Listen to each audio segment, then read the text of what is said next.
नमस्कार, मैं शिवानी रतूड़ी आर्यव्रत टाइम्स में आपका स्वागत करती हूँ।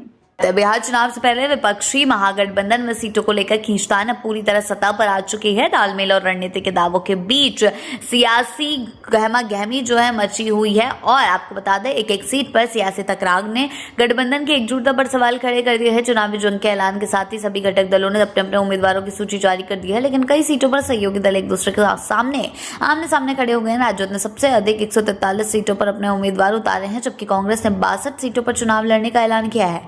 माले को 20 सीटें और मुकेश सैनी की वीआईपी को 14 सीटें मिली है। सीट बंटवारे की इस कवायद के बावजूद कई विधानसभा क्षेत्रों में स्थिति जटिल बन गई है, जहां महागठबंधन के ही दो उम्मीदवारों को एक दूसरे से सीधे मुकाबले में है। इस बीच राजद ने कांग्रेस से सीधा टकराव टालने की कोशिश की है। पार्टी ने बिहार प्रदेश कांग्रेस अध्यक्ष राजेश कुमार राम के खिलाफ कुटुंबा सीट से अपना उम्मीदवार नहीं उतारा, लेकिन तस्वीर हर जगह इतनी सहज रही है। लालगंज, वैशाली और कहलगांव जैसी सीटों पर कांग्रेस और राजद के उम्मीदवार एक दूसरे से सीधे भिड़ंत में है। इससे कार्यकर्ता में असमंजस और मतदाताओं में भ्रम की स्थिति पैदा होती दिख रही है। विवाद सिर्फ कांग्रेस और राजद तक सीमित नहीं है, वीआईपी और राजद के बीच भी खींचतान की कई परतें खुल रही है। तारापुर सीट पर पूर्व मंत्री मुकेश सैनी की पार्टी वीआईपी और राजद के बीच भी टकराव की स्थिति बनती दिख रही है। एनडीए की ओर से इस सीट पर भाजपा के उप मुख्यमंत्री सम्राट चौधरी मैदान में है। वीआईपी उम्मीदवार सकलदेव बिंद को राजद का समर्थन नहीं मिला, जिसके बाद उन्होंने नाराज होकर नामांकन वापस ले लिया और भाजपा में शामिल हो गए। यह घटनाक्रम न सिर्फ महागठबंधन की रणनीति पर सवाल उठाता है, बल्कि विपक्षी खेमे के भीतर गहराते मतभेदों को भी उजागर करता है।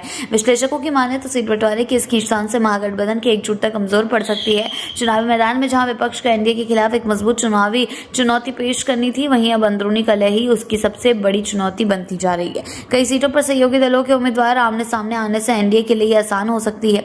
बिहार की राजनीति में गठबंधन की ताकत अक्सर नतीजे तय करती है, लेकिन इस बार विपक्षी खेमे में मतभेदों की आंच इतनी तेज है कि वो रणनीति पर भारी पड़ती दिख रही है। चुनावी मैदान में ये दरारें नतीजों पर भी बड़ा असर छोड़ सकती हैं। यानी कि इतना तो बता दे, जिस तरीके से दरार पड़ी हुई है वो आने वाले चुनाव में एक बड़ा विस्फोट करने वाली है, क्योंकि साफ साफ देखा जा सकता है कि किस तरीके से महागठबंधन की स्थिति पूरी तरह बिखरी हुई है।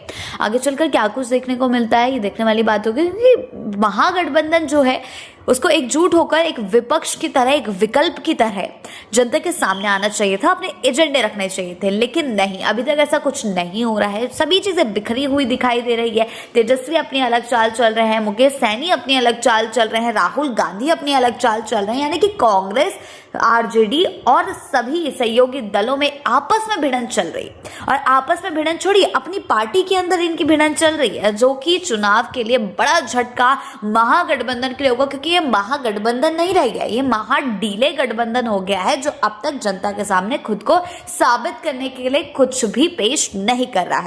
ऐसी ही अपडेट्स के लिए जुड़े रहें आर्यव्रत टाइम्स के साथ ही चैनल को सब्सक्राइब करना ना भूलें और हमारी फेसबुक और वेबसाइट के साथ भी जरूर जुड़ें।